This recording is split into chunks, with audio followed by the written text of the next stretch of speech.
Bienvenue dans cette nouvelle édition des Idées à l'endroit pour une émission aujourd'hui consacrée à celui que Platon appelait l'éducateur de la Grèce.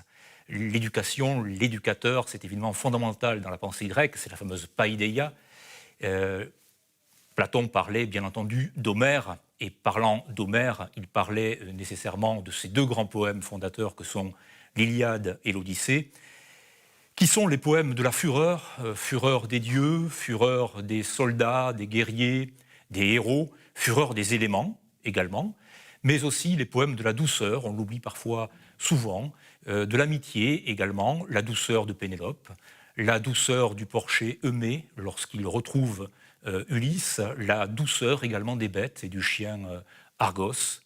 Et pour en parler aujourd'hui, un écrivain qui a profondément l'âme odysséenne, Sylvain Tesson, bonjour, et merci beaucoup d'avoir accepté notre invitation.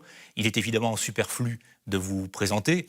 Je rappellerai simplement que vous avez publié en 2018 un ouvrage consacré à Homère, précisément, Un été avec Homère, qui résulte d'une série d'émissions radiodiffusées.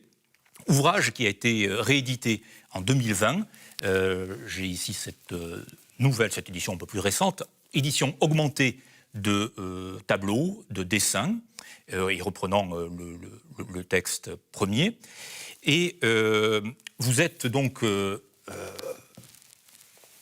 passionné par ce poème fondateur, et on va essayer de l'aborder d'une manière un peu paradoxale, à partir d'une citation rapide de votre ouvrage, qui me paraît extrêmement éclairante, même si elle semble anachronique. En fait, elle ne l'est pas. On verra que, je pense, que la question du temps chez Homère dépasse la succession passé, présent, futur.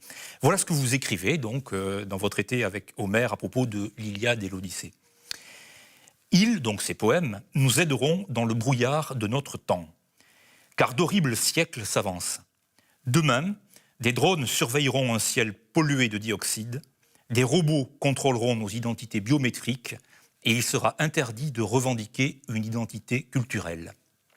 Des multinationales, poursuivez-vous, nous proposeront la possibilité de vivre quelques décennies de plus en moyennant des opérations de chirurgie génique. Homère, vieux compagnon d'aujourd'hui, peut chasser ce cauchemar post-humaniste.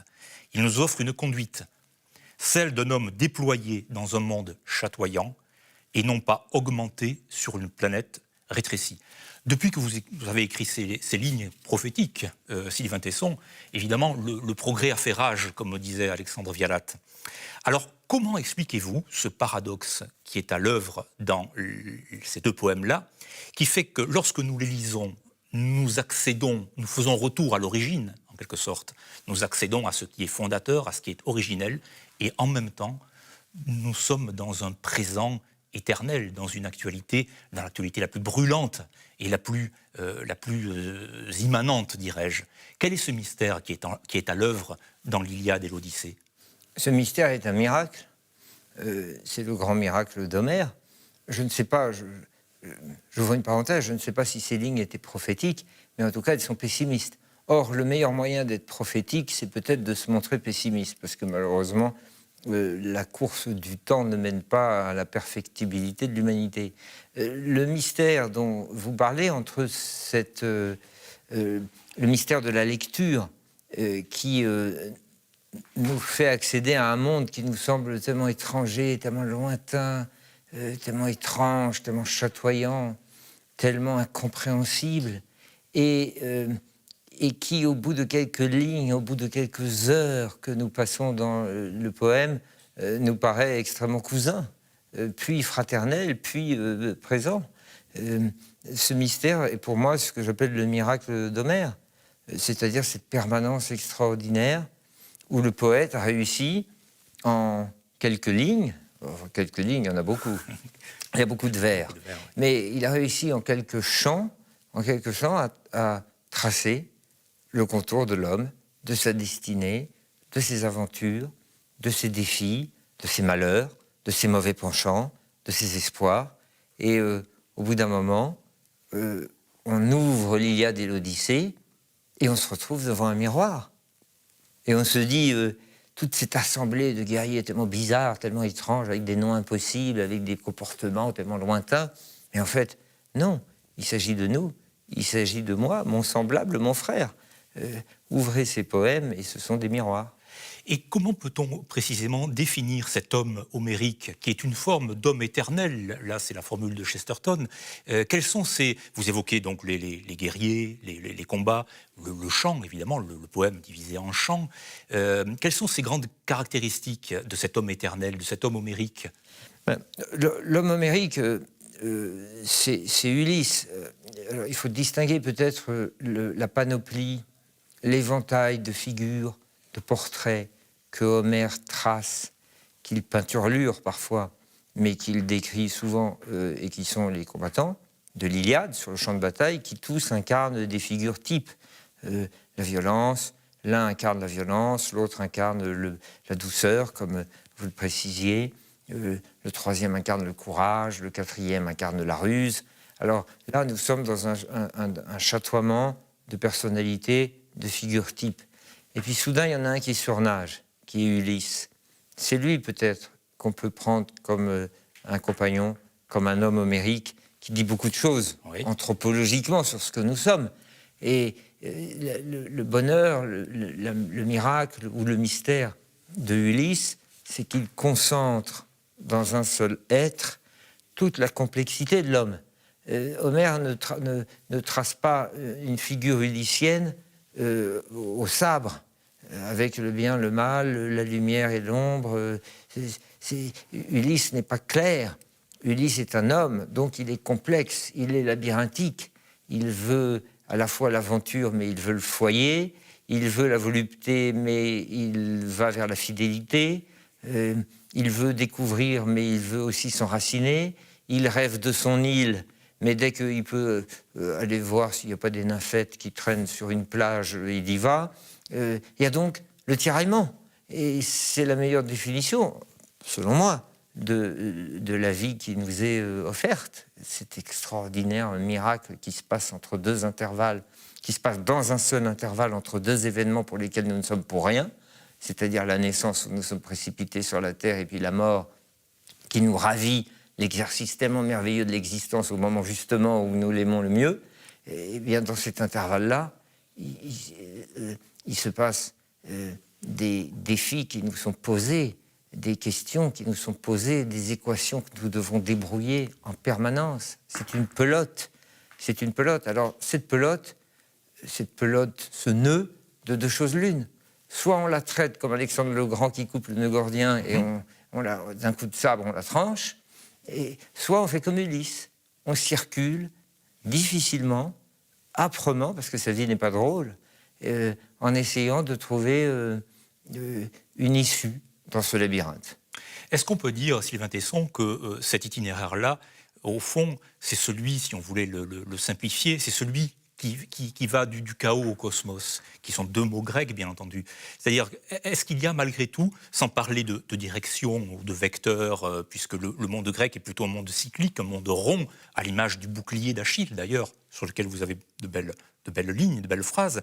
Est-ce que l'on peut dire que c'est aussi une manière pour l'homme grec de concilier ces contradictions, l'idée que le combat est le père de toute chose, mais en même temps de ne jamais perdre de vue qu'un ordre se déploie dans ce chaos. Et si oui, de quel ordre est-il cet ordre précisément? La question de l'ordre, oui, elle est évidente.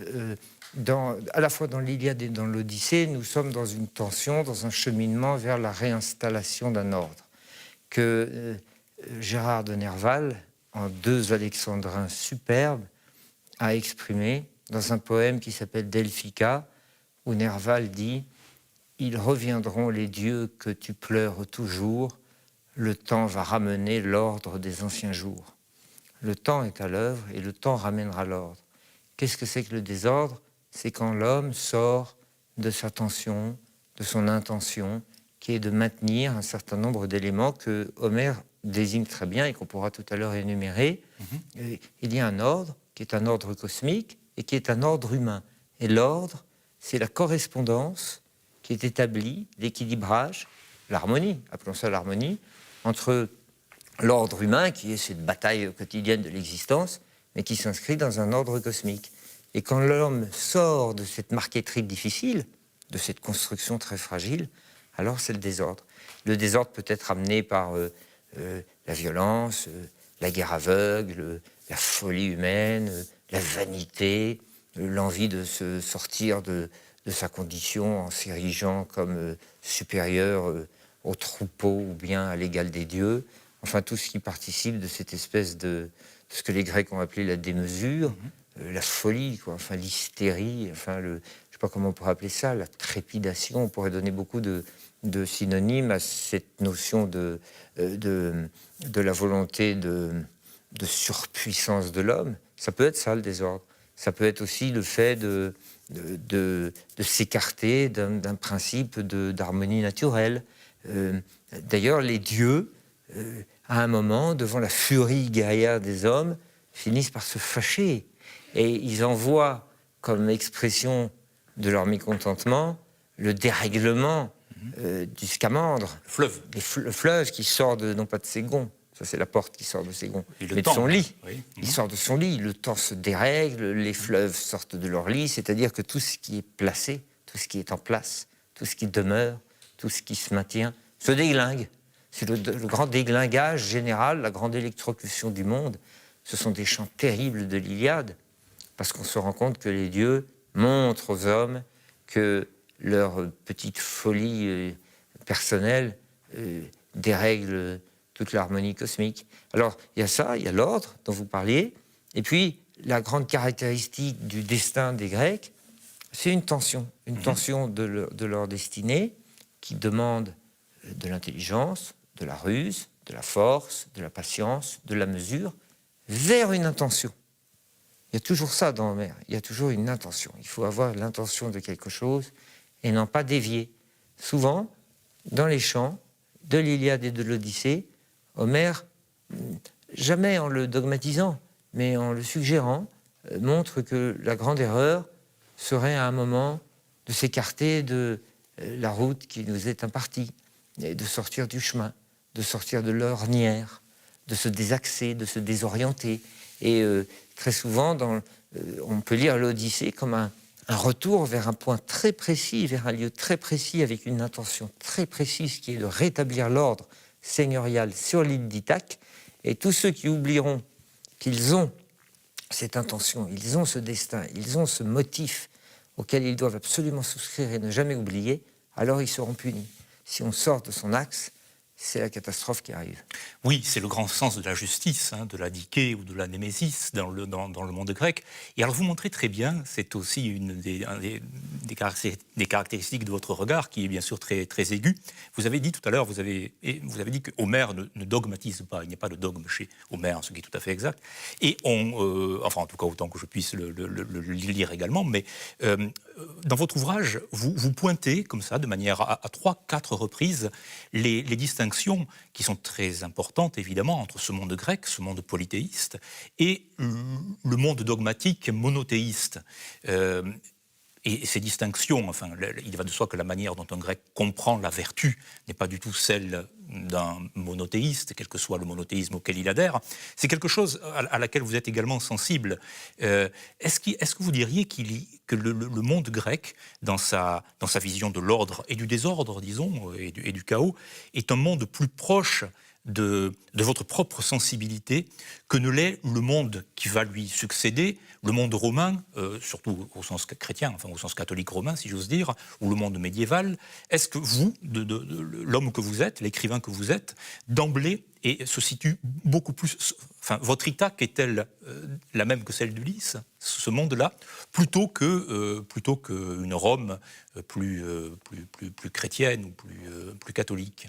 Oui, mais la question que vous posez est une question qui appartient à la définition de sa propre personnalité, de sa propre nature et de sa propre considération de l'aventure existentielle, enfin de la vie. Alors je ne sais pas si elle est très intéressante parce que ce qu'il y a en moi-même n'est pas intéressant. Bien sûr que si, vous êtes écrivain et vous parlez forcément, vous vous évoquez vos propres sentiments. Oui, et puis on peut... C'est important de les connaître. Bien sûr, et puis on peut voir dans votre question d'apparence personnelle un sujet beaucoup plus universel, qui est de savoir si on considère que ce qui doit primer, c'est le réel dans tout ce qui nous offre, dans sa manifestation, dans tous ses phénomènes, dans toutes ses expressions, ou bien alors la théorie qu'on en tire, et théorie qui parfois tire vers la morale, parce que finalement toute l'œuvre de la construction philosophique, artistique, de la pensée humaine a été d'essayer de tirer un sens à toute cette efflorescence des formes du vivant. Alors, puisque vous me posez la question, moi, je vais vous y répondre. Moi, je suis beaucoup plus attiré par ma sensibilité, plus que par ma raison, d'ailleurs, qui est un peu confuse, et puis parce que moi, je ne suis pas, qu'est-ce que vous voulez, je ne suis pas très intellectuel, moi, je n'ai pas tiré par la raison une compréhension du monde, mais plutôt par ma sensibilité. Je suis beaucoup plus proche d'une volonté de recevoir l'étrangeté, le miracle du vivant dans tous ces phénomènes, dans toutes ces manifestations, dans toute la beauté de ces manifestations, plutôt qu'attiré par des grilles de lecture qui m'indiqueraient où se situe le bien, où se situe le mal, où se situe la lumière, où se situe l'ombre. Enfin voilà, je vais plutôt, moi, du côté du chatoiement, de l'efflorescence, plutôt que du côté du dogme. Ce que je dis là est assez banal, mais dans cette banalité de la position qu'on peut avoir soi-même, il y a là une question majeure, qui est de savoir s'il faut dogmatiser la vie ou bien l'accepter dans sa complexité. Et là où vous avez raison, c'est que dans les poèmes homériques, dans l'Iliade et dans l'Odyssée, il y a une révérence, une dévotion qui est faite au monde réel, par tout ce qu'il nous envoie, par tous ces phénomènes. Vous vous souvenez, à un moment, Priam s'avance sur le rempart de la ville de Troie. Priam, c'est le roi de Troie, et il dit cette phrase tellement grecque et tellement superbe: tout ce qui se dévoile est beau. C'est magnifique. Oui. C'est une phrase qui résume éminemment la pensée de la réception du phénomène de la vie. Tout ce qui se dévoile est beau. On ouvre les yeux, on voit l'immanence, on voit la réalité des choses, et il faut l'aimer. Et peut-être que l'amour est là, et peut-être que la manifestation du divin se trouve dans l'expression des formes vivantes. C'est ça que je crois que nous autres qui aimons tant les poèmes antiques allons chercher dans ces grands textes. C'est la révérence qui est faite à la beauté dans son apparition, de phénomènes phénoménologiques, biologiques, cosmiques, météorologiques. Et c'est ça qui fait qu'un voyage, d'ailleurs, quand on est un voyageur, comme je le suis, qui passe sa vie sur les routes, on peut tout à fait user de cette pensée grecque comme d'un moyen de transport, ou en tout cas une optique pour voir le monde, pour l'accepter et pour s'en réjouir infiniment, et pour considérer que finalement cette puissance si belle qui produit toutes les formes du vivant contient peut-être la manifestation divine, plutôt que l'idée d'un Dieu qui procéderait d'une imagination, d'une construction, peut-être d'une fabulation, et qui créerait une puissance créatrice à l'œuvre qui serait extérieure à sa création. Tout ça est beaucoup plus loin de ma sensibilité, mais il se trouve que c'est beaucoup plus proche de ma construction culturelle, parce que moi je suis un enfant des écoles chrétiennes, je suis de culture chrétienne, j'ai été élevé par des frères dans un collège qui s'appelait Passy-Buzenval, j'étais au catéchisme, je voue un grand respect à tout ce qu'a produit historiquement, artistiquement, esthétiquement et même politiquement le christianisme, et je me sens dans la chrétienté, mais sensiblement et naturellement, je ne suis pas du tout chrétien. Bien sûr. Je ne suis pas du tout chrétien. Moi, je préfère, si vous voulez, m'enfoncer dans une jungle tropicale et assister à ce carnaval endiablé et douloureux, et mortifère. C'est l'esprit tragique, c'est la reconnaissance de l'esprit tragique de la vie. Mais c'est ça. Quand je vois une mygale dévorer un pauvre petit rongeur qui s'est fait prendre dans les raies de la toile, il ne vient pas du tout des considérations sur le bien et le mal. Mais des considérations sur la vie et la mort, oui, et des considérations sur la beauté et l'extravagance absolue de cette pulsion de vie qui a créé toutes ces formes, qui vont du plus beau au plus laid, qui vont du plus doux au plus violent, qui vont du mandibule à la plume du paon, qui vont du rostre, de la griffe et de la mâchoire jusqu'aux écailles très belles ou au plumage d'un perroquet. Tout ça, pour moi, constitue des signes que je reçois comme priam, c'est-à-dire en considérant que ça se dévoile, donc c'est beau. Je crois que c'est Hésiode qui disait que les Grecs sont ceux qui ont vu les dieux face à face. Et effectivement, cela correspond, je crois, très bien à ce que vous décrivez, c'est-à-dire à ce surgissement du réel dans toute son intensité, dans toute sa plénitude et dans toute sa beauté. Et précisément à ce propos, vous évoquez dans votre ouvrage, vous avez une belle formule à propos vous parlez d'adhésion au monde, et c'est ce que vous venez de nous décrire. Lorsque on lit, lorsqu'on se plonge en particulier dans l'Iliade, mais c'est le cas également dans l'Odyssée, on se plonge, vous l'avez dit, dans les batailles, on se plonge dans la douleur, dans la guerre, dans la violence, dans ce qu'elle peut avoir de plus brutal, y compris dans l'hubris, dans la démesure.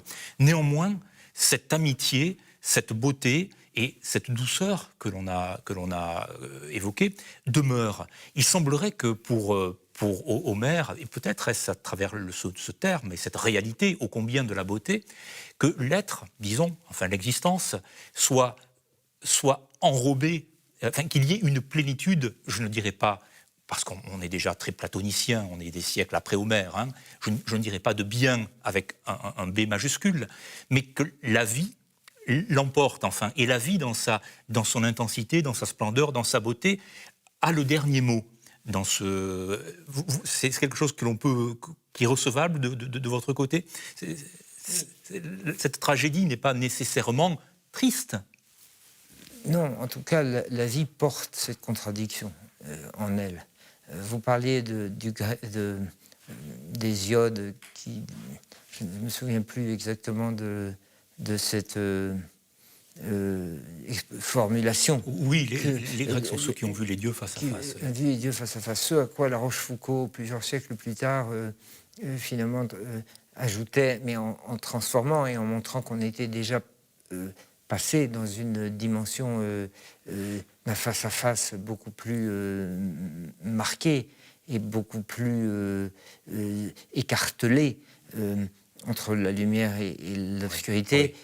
La Rochefoucauld, cette phrase m'a fait penser à l'aphorisme de La Rochefoucauld, ni la mort ni le soleil ne peuvent se regarder en face ou ne peuvent se regarder fixement. Et dans le regard que l'homme grec porte au monde, en l'accueillant, il y a cette totalité. Et d'ailleurs, l'homme que décrit Homère est un homme total, qui accepte la totalité et qui l'intègre et qui n'essaye pas d'user de la vie comme d'un tribunal de grande instance ou un tribunal pénal international. Le héros de Homère ne juge pas du monde à la haie, en disant il y a le bien et il y a le mal. Il prend les choses et il circule en essayant de tracer sa route, d'aller vers son intention, donc de tisser son destin en faisant ce qu'il peut, mais en allant vers là où il doit aller. L'adhésion dont vous parlez, c'est de Camus, je crois. C'est dans Les Noces, oui, ou dans L'été de Camus, où il y a ces très belles considérations qui viennent d'ailleurs de la réception du corps camusien, de sportif, plein de l'iode du bain de mer, et qui va se sécher et se laver sous le ruissellement vertical du soleil. C'est ça la position grecque, c'est l'homme ouvert devant le soleil qui prend les photons, qui les accepte. Alors, cette contradiction que vous soulignez entre la coexistence de la violence et de la douceur, oui, elle est présente à chaque moment dans le poème homérique.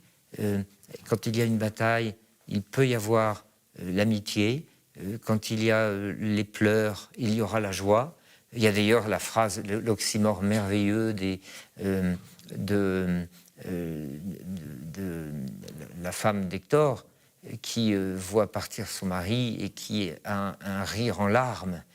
C'est-à-dire qu'il y a la coexistence quasiment à l'unisson de la tristesse et de la joie, du bonheur et de la mélancolie. Tout ça est très mêlé, tout ça est très complexe. Et il y a cette coexistence dans Homère de sentiments d'apparence contradictoire. Mais après tout, ça n'est que la juste expression d'une évidence biologique. Car qu'est-ce que l'homme ? L'homme, c'est une main.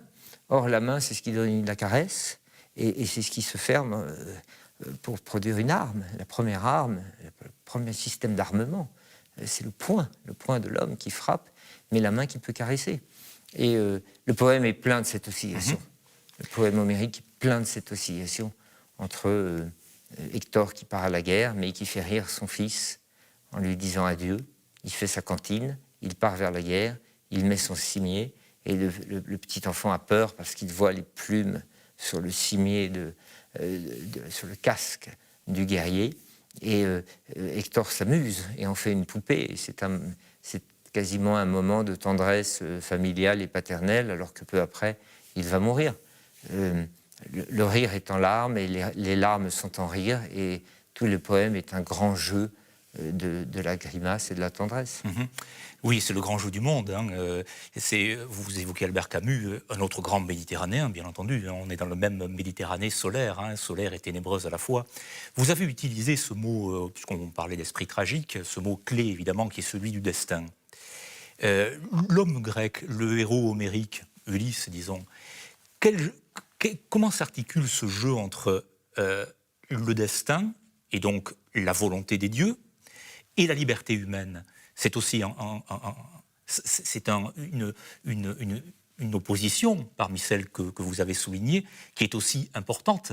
L'homme grec, quel usage fait-il de sa liberté? De quelle marge de manœuvre dispose-t-il par rapport au décret divin, si décret divin il y a bien? Je ne sais pas si la liberté est un des grands thèmes de réflexion d'Homère, ni une clé de l'équation qu'il pose. Je ne sais même pas, mais il faudrait que nous nous replongions ligne à ligne dans les deux poèmes. Je ne sais même pas si le mot est présent. Il me semble que c'est une préoccupation très moderne. Il n'y a pas non plus une prédestination, mais il y a des règles, car le monde est limité, le monde est défini, et l'homme peut y circuler sans être écrasé par une prédestination. La preuve d'ailleurs, c'est qu'il prend parfois il use parfois de conduites qui sont plus ou moins conformes à son intérêt propre. Il peut donc à un moment décider l'infléchissement de son destin. Il peut revenir ou pas. Il peut aller vers la mort ou pas. Il peut se comporter avec rage et violence, ou bien au contraire exercer sa tendresse et sa largesse d'âme. Nous ne sommes pas là dans un monde où nous sommes les dépositaires d'une prédestination qui nous engage sur une route dont nous ne sommes pas les maîtres.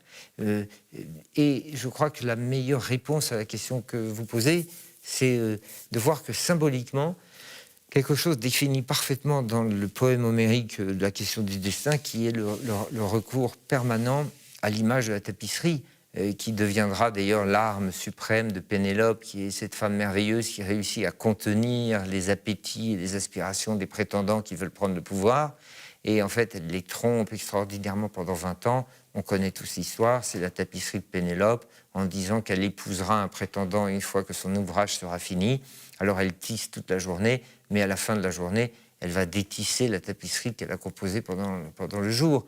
Donc c'est une femme puissante, Pénélope, qui réussit par une manipulation géniale à gagner du temps pour qu'Ulysse puisse revenir sur son trône. Eh bien, la tapisserie ressemble au destin de l'homme. L'homme est une navette, il peut entrecroiser les choses, sa vie est un chatoiement, mais une tapisserie, ça se tient dans des cadres. C'est d'ailleurs le nom que les tisserands donnent à la structure de bois qui encadre la tapisserie. Alors, la tapisserie est effectivement un des emblèmes, pourrait-on dire, de l'Odyssée, en l'occurrence. Il y a un autre emblème homérique qui est très important, c'est celui du bouclier d'Achille. On revient vers l'Iliade. Est-ce que vous pourriez nous le décrire? Et quel est le sens de ce bouclier? Qu'est-ce qui est gravé? Qu'est-ce qui est, a-t-on presque envie de dire, qu'est-ce qui y est synthétisé? C'est le monde entier. Héphaïstos crée un bouclier qui va servir de protection à Achille, et il résume le monde entier dans ce bouclier. Il y met tout.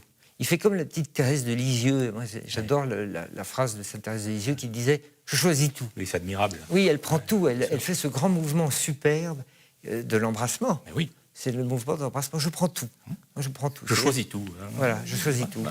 Pas de droit, pas d'inventaire. Non. Pas d'inventaire. On n'est pas tellement encore dans le monde où on va déboulonner tel statut mais pas tel autre, parce que c'est très embêtant quand on commence à faire un inventaire. Là, on ouvre une boîte de Pandore tragique, on soulève le chaudron plein de scolopendres quand on commence à décider ce qu'on va déboulonner ou pas. Je préfère sainte Thérèse de Lisieux. Il faut être athlétique pour tout choisir et tout prendre, mais c'est ça qui est merveilleux. Elle prend tout au festin de la vie. Elle choisit tout, elle ouvre les bras, et là, c'est magnifique. Il y a d'ailleurs un poème de Baudelaire dans Les Fleurs du Mal, j'ouvre une parenthèse, mais qui me fait penser à ce « Je choisis tout » de sainte Thérèse de Lisieux. Et pourtant, Baudelaire décrit une prostituée, mais une prostituée sainte, qui est pleine de lumière, et entre ses deux bras que remplissent ses seins, elle appelle des yeux la race des humains. C'est ce geste superbe qui est le geste de l'embrassement. Moi, je préfère ça que le droit d'inventaire. Et alors, le bouclier d'Achille, le bouclier forgé, imaginé par Héphaïstos, il choisit tout. Il ne fait pas le droit d'inventaire. Il embrasse tout, il prend tout. Et alors, il y a des descriptions absolument superbes. Je ne me souviens plus du numéro du chant de l'Iliade auquel correspond la description du bouclier. Mais ce sont des vers merveilleux, parce que c'est une cascade absolument lyrique qui n'en finit pas. C'est les chutes de Niagara de description du monde. Il y a tout. Il y a la cité. Dans la cité, il y a les travailleurs, les artisans, et puis en dehors de la cité, après les remparts, il y a la campagne. On est déjà, alors on n'y est pas parce que ça sera plus tard, mais on est dans Virgile. Oui, on est dans ce qu'on connaît, nous, de Virgile, c'est-à-dire la conversation merveilleuse entre le ciel, la terre et l'homme au milieu, qui va créer cette chose sublime qui s'appelle le paysage, qu'on peut appeler le terroir d'ailleurs, c'est-à-dire qui s'appelle le génie de la fécondation par la société, par l'ordre social, en prenant un peu à la cosmologie, un peu à la science des sols, un peu à l'agriculture et un peu à l'élevage, en créant un paysage. Il y a les bêtes, il y a les hommes, il y a les paysans, il y a les viticulteurs, il y a les guerriers, puis il y a la forêt, il y a le monde sauvage, enfin il y a tout quoi. Il y a les montagnes, il y a la mer, il y a les pêcheurs sur la mer, il y a les poissons dans la mer, il y a les gens qui mangent les poissons sur le rivage. Enfin, il y a le monde entier, c'est une espèce de description absolue qui aurait pu même presque mettre un point final à toute l'histoire de la littérature qui essaye depuis toutes ces années de balbutier, de répéter sa description du monde. C'est un devisement du monde, comme disait Marco Polo ensuite, qui est parti faire son propre devisement du monde en Chine, à travers l'Asie centrale. C'est une convocation de tout ce que l'œil humain est capable de voir. Ces noces que nous célébrons chaque jour entre l'œil et le réel, qui s'appelle la vision des choses, l'observation, tout est mis dans le bouclier d'Achille. Mais qu'est-ce que c'est qu'un bouclier? C'est peut-être comme cette table, ça a peut-être cette taille-là. D'ailleurs, il faudrait que vous convoquiez un archéologue pour nous dire quelle était la circonférence et le diamètre d'un bouclier à l'époque achéenne. Mais dans le bouclier d'Achille, ce qui est important, c'est le mot bouclier. Un bouclier est limité. Il y a un bord au bouclier. Un bouclier, ce n'est pas une grosse méduse, ce n'est pas une métastase infinie qui grossit indéfiniment. Non, c'est limité. Dans la ville, il y a un rempart. Dans le champ, il y a une haie. Dans la forêt, il y a une orée. Dans l'homme, il y a un corps, un parti. Il y a des limites, quoi. Et il y a la cité aussi. Il y a la limite de la cité, la limite politique. Bien sûr, il y a une limite domestique, il y a une limite sociale, il y a une limite urbaine, il y a une limite agricole, et il y a même une limite sauvage. C'est-à-dire que même dans le monde, même la montagne a un sommet, même la jungle a une lisière, et même le fleuve a des rives. Et même la mer a des marées. Et même la mer a un littoral. Et la preuve de l'existence des dieux, c'est peut-être que le littoral suit exactement le contour de l'océan. Il n'y a rien d'océanique, sinon ça déborderait. Et sinon, le bouclier, ça serait comme une inondation, comme si vous oubliez d'éteindre l'eau dans votre lavabo, tout déborderait, c'est l'inondation. Non, un bouclier, c'est le monde entier, où on choisit tout, mais c'est fermé. Oui, il y a une forme de clôture, donc de limite, et forcément de réserve à l'hubris, à la démesure. Et vous soulignez également, j'y songeais en vous écoutant, à propos du Scamandre, hein, à propos du fleuve qui se débonde. Lorsque l'homme en vient, puisque vous avez également rappelé cette idéologie à la mode de la sélection, enfin, ou même une idéologie du néant, au fond, qui consiste à déboulonner de manière plus ou moins savante un certain nombre de statues, la nature elle-même, le cosmos lui-même, peut se révolter lorsque l'homme outrepasse cette limite, lorsque lui-même devient sombre dans la démesure. C'est aussi ce que nous vivons aujourd'hui. Enfin, là encore, on a commencé cette émission en évoquant ce présent éternel, cette actualité d'Homère. C'est encore ce qui se présente de nos jours. Homère, le toujours jeune, dit Peggy, hein, beaucoup plus jeune que le journal du matin, nous le décrit déjà. Peut-être. Alors là, on touche un point qui est problématique, parce que moi, je suis tout à fait conscient que dans cette lecture d'Homère que je ramène à l'époque dans laquelle je vis, enfin on fait ce qu'on peut. Moi je suis né en 1972, donc j'ai commencé à avoir une conscience à peu près structurée, je sais pas, quand j'ai cessé de lire le journal de Mickey, c'est-à-dire assez récemment. Et il y a un moment où forcément on ramène le poème éternel à la misère d'actualité que l'on vit. Alors c'est un écueil, et qu'on pourra me reprocher, que certains de mes lecteurs ou de mes amis ont fait d'ailleurs, c'est-à-dire de me reprocher de faire une espèce de lecture anachronique d'un poème qui était éternel. C'est presque une insulte à l'éternité, au caractère immémorial des choses, que de prétendre qu'elles sont la grille de lecture de la médiocrité de ce que nous offre le présent. N'empêche qu'on ne peut pas s'empêcher, quand on lit Homère, de le rapporter à son époque. Et puis, de toute façon, moi, je balais cette éventuelle critique qu'on peut me faire, et qu'on m'a faite d'ailleurs, et dont je suis très conscient, encore une fois, parce que finalement, tous les lecteurs d'Homère, à tous les siècles, l'ont fait, cet exercice de lecture de leur époque, en s'appuyant sur le poème homérique. Alors, oui, bien sûr que notre époque ressemble à une époque d'inondation. On a l'impression que nous sommes dans l'indigestion générale. Le robinet n'a pas été fermé, et le lavabo déborde, et le bouclier d'Achille déborde, et nous avons oublié qu'il y avait des clôtures, et qu'il y avait un dessin, un cerne, comme diraient les peintres. Et quand vous ne mettez pas de cerne, la couleur déborde. C'est ce qui se passe avec le scamandre, qui devient rouge, et qui finit par devenir une espèce de force de punition qui va montrer aux hommes que le débordement est tout à fait mortifère. Alors l'hubris, la démesure, cette espèce d'électrocution, d'intensification qui devient un cancer, quoi, un débordement, une folie, quoi, appelons ça la folie, il prend à tous les siècles des formes différentes. Et à notre époque, on sait très bien comment on peut définir, comment on peut comprendre ce débordement. Notre débordement, il est double. Il y a un débordement matériel. Nous nous sommes agenouillés devant l'industrie et la matière, et le réel a triomphé. Nous considérons que tout ce qui procède de la possession de biens matériels est supérieur à la construction d'un édifice intérieur et spirituel. Ça, c'est la première folie. Et puis la deuxième, c'est cette volonté tout à fait arrogante de prétendre que notre intelligence technique et nos prouesses scientifiques nous permettent de réécrire complètement le poème initial. Nous avons la capacité d'agir sur toutes les notes qui composent la partition initiale. L'atome, la molécule, le gène, tout ce qui est donné, tout ce qui est légué par la grande construction biologique ou historique, est recomposé. C'est intéressant d'utiliser l'image scientifique, quoi. C'est-à-dire que tout à coup, des savants fous ont décidé qu'ils allaient recomposer l'ensemble de la partition initiale en traficotant chacune de ces particules constitutives, de la plus petite à la plus grande. Alors, ça va de finalement la scission de l'atome.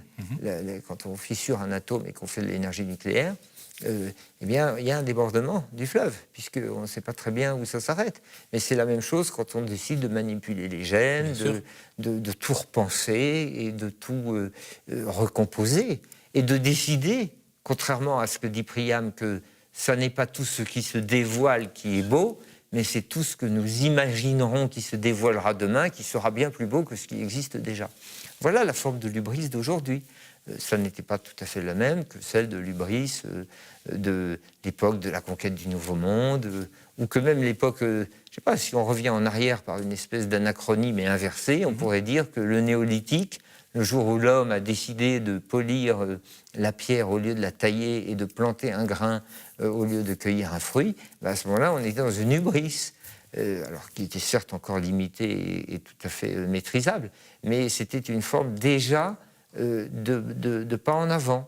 Alors, on pourrait dire que le destin de l'homme, c'est justement de se dépasser et de chercher à sortir de sa détermination biologique et naturelle. Sauf que par moments, les parapets sont là pour ne pas être franchis, parce que derrière le parapet, il y a le gouffre, et ce qui résulte d'un pas dans le gouffre, c'est la chute.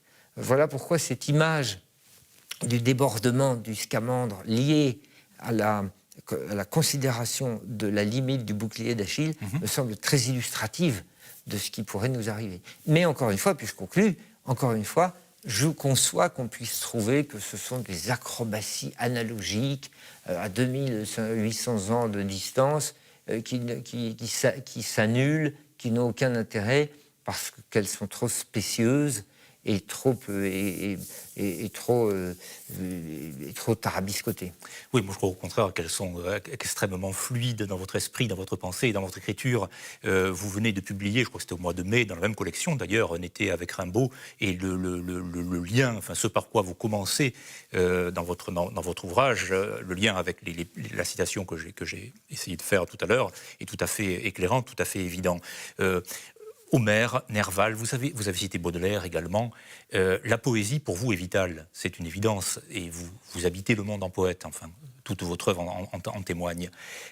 La poésie d'Homère, mais la poésie des poètes, si j'ose la tautologie, de ceux que vous avez cités en particulier, c'est une forme de sagesse, c'est une manière à la fois de penser, de vivre, d'habiter la terre, bien entendu, d'habiter la terre en poète, et aussi peut-être d'entrer en résistance aujourd'hui à l'endroit de cette hydre technique, technologique, technocratique, bureaucratique, qui est de plus en plus titanesque et titanique. On ne sort pas avec les titans, on ne sort pas d'Homère ou d'Hésiode, enfin, on est dans le même monde. Est-ce que la poésie, pour vous, Sylvain Tesson, correspond à tout cela? Est-ce qu'elle est tout cela, la poésie? Oui, alors je ne sais pas si elle est une arme de résistance, parce que je ne sais même pas s'il est besoin de rentrer en résistance. Je vais vous dire pourquoi. Parce que je trouve que dans la répartition des forces, pour moi, ça ne fait pas un pli que la poésie est supérieure à toute la proposition tellement triste, tellement laide et tellement médiocre d'un monde qui serait gouverné par les machines. Moi, c'est ça que je vois, que je ressens, que j'essaye de comprendre avec la limitation de mes capacités. Je vois une espèce de soumission que nous avons acceptée, de vivre sous le contrôle des machines, ou bien alors sous le contrôle d'esprits machinistes, d'esprits machinisés, c'est-à-dire à la fois un règne de la quantité, de la numérisation du monde, de la virtualité, de l'espérance chimérique dans des espèces de salut de l'humanité par des solutions techniques. Tout ça me semble tellement triste, tellement laid. Et je vois la supériorité, c'est des mots qu'on n'emploie plus tellement, la supériorité indéniable de la capacité des poètes, des grands poètes, de dire le monde en quelques phrases. Et tout ça me semble que ça ne fait pas un pli dans le rapport de force la partie est gagnée depuis très longtemps par la poésie. C'est pour ça que moi, je suis, enfin, comme vous d'ailleurs sans doute, nous sommes des hommes très tristes parce que nous n'aimons pas cette époque où nous avons l'impression que nous sommes surplombés par les grands totems que nous haïssons de toutes nos forces, les totems de ce nouvel ordre cyber-mercantile, ce nouvel ordre de la matière chiffrée, ce nouvel ordre du contrôle technique. Mais si nous réfléchissons au calme et dans notre silence intérieur, nous savons où sont les grands, nous savons où sont les géants, nous savons où sont les dieux. Et nous savons, enfin j'ose espérer qu'ils survivront. Enfin, moi je crois qu'ils survivront. Ils survivront. Alors on va passer, on s'attend, on se prépare des heures qui sont certainement pas très agréables, mais les voies d'échappée existent. Elles existent dans les bibliothèques, elles existent dans ce qui reste des arpents de nature qui sont encore un peu préservés. Et c'est pour ça que je crois que le combat, il est déjà remporté. Il y a ce qui demeure, et puis il y a ce qui, à un moment, pousse. Alors ce qui pousse, c'est tout ce que nous venons de dire. C'est ce grand ordre cybertechnique et mercantilo-global. Mais pitié, ne croyons pas que les dieux soient morts. Ils sont là, seulement ils se taisent. Et il faut aller les chercher, il faut les célébrer. C'est à ça que servent ces grandes liturgies que sont les périodes où on part sur les routes pour lire des poèmes. Et voilà, moi, vous parliez de Rimbaud tout à l'heure, il faut penser quand même qu'un jour, un garçon à 16 ans a vu un coucher de soleil, et au lieu de prendre un iPhone 14 avec une application, je ne sais pas quoi, qui permet de faire des photos extraordinaires, qui seront ensuite diffusées dans le grand tube, qui est en fait un collecteur, hein, car, entre parenthèses, tout ça est une sémantique d'égoutier. Ouais. YouTube, ça veut dire vous êtes un rectum, quoi. Vous êtes un tuyau, un intestin grêle dans lequel on met de l'excrément, de l'or ou des diamants, tout ça c'est pareil, du moment que ça circule. Alors, ce jeune poète, avec des mots, qui est le trésor absolu de l'humanité, qui est notre propre, hein. Il y a la main et le larynx qui est descendu et qui nous permet de parler. Ce jeune garçon écrit « Elle est revenue, quoi? L'éternité, c'est la mer allée avec le soleil. » C'est la mer allée avec le soleil. Voilà, quelques mots, 3 phrases, quelques vers, et on a tout. On entend le ressac, on voit le pétillement du soleil sur la mer, et on n'a pas besoin de la photo. Donc, la partie, elle est amplement déjà gagnée. Mais d'où d'ailleurs la panique de ces pauvres totems techno-cybernétiques qui voient bien qu'ils sont nuls. Alors c'est pour ça qu'ils sont obligés de beaucoup agir, de faire beaucoup de bruit, et c'est pour ça que nous, ça nous angoisse. Ça nous cadenasse, ça nous encercle, et nous voudrions nous débarrasser de tout ça. Mais tant qu'il y a encore la possibilité de lire ces poèmes, c'est comme quand on met de la lumière sur ces insectes qui sont apeurés par la lumière. Ça porte un nom en grec, ça doit être lucifuge, non? C'est les scolopendres. Oui, ça. Alors si vous ouvrez la porte et que le soleil rentre, alors vous verrez que les bêtes regagnent leur tanière. Voilà, je crois beaucoup, moi, que cette partie, en tout cas dans la répartition aux Olympiades de ce qui demeurera, la première place du podium est évidemment déjà occupée par les grands poètes, les grands artistes et les dieux. Les titans, eux, ils sont encore dans la fosse. Il ne faut pas confondre, si vous voulez, à mon avis, il ne faut pas confondre les victoires qu'ils remportent pour un triomphe de la bataille générale.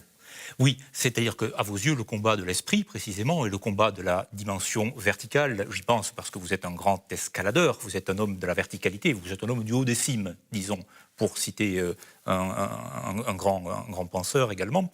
Ce combat-là est déjà victorieux. Enfin, l'échappée vers le ciel mais vers un ciel terrestre, évidemment. Je ne sais pas s'il est remporté, mais il est possible. Il est possible à l'échelle individuelle. Oui, il est possible de gagner la partie individuellement. Alors après, moi, sociétalement, dans tout ce qui est les tectoniques des masses et la tectonique des plaques, je ne sais pas. Mais individuellement, oui, bien sûr, la voie d'échappée existe. Bien sûr, grimper à l'arbre et ouvrir un livre, c'est une victoire. Autrement plus importante que d'installer, je ne sais pas quoi, un système de haut débit qui permettra un abrutissement général. Alors, Sylvain Tesson, est-ce que l'on peut, rapidement, il nous reste peu de temps, mais est-ce que l'on peut faire d'Ulysse un philosophe? Est-ce que l'on peut en faire un homme sage? C'est aussi un homme de l'habileté, c'est un homme c'est un navigateur, hein. Il navigue, il s'est très bien passé par les différents... Un mauvais navigateur. Oui, en tout cas, la traversée dure longtemps, bien entendu. Mais est-ce que c'est un sage, Ulysse? C'est l'homme aux mille ruses. C'est l'homme aux mille ruses, c'est comme ça que Homère le décrit, l'homme aux mille ruses.